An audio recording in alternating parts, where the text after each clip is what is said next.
Retinal detachment mostly रक्तातली sugar, लघवीतली sugar किंवा HbA1c 7 झाल्याच्या नंतर हा आजार रुग्णाला दिसतो किंवा अतिप्रमाणात जर BP वाढत असेल 180, 120, 110 पर्यंत वरचा आणि खालचा, तर मोस्टली या कारणामुळे रेटिनल डिटॅचमेंट, पडद्याला वारंवार सूज येणं आणि पडदा ऑर्बिटपासून सुटणं हे लक्षण होऊ शकतं.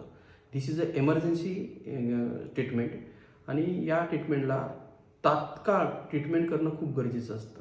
मोस्टली रेटिनावर सतत प्रेशर आल्याच्या नंतर हा रेटिना प्रेशराईज होऊन तो नॉर्मल पोझिशनपासून दूर जातो.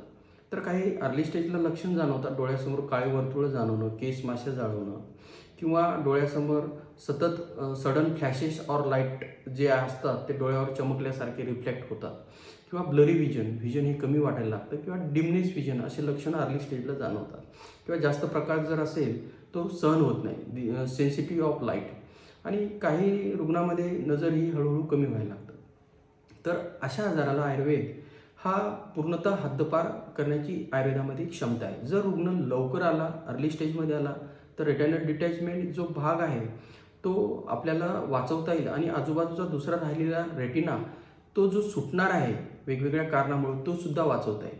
नमस्कार.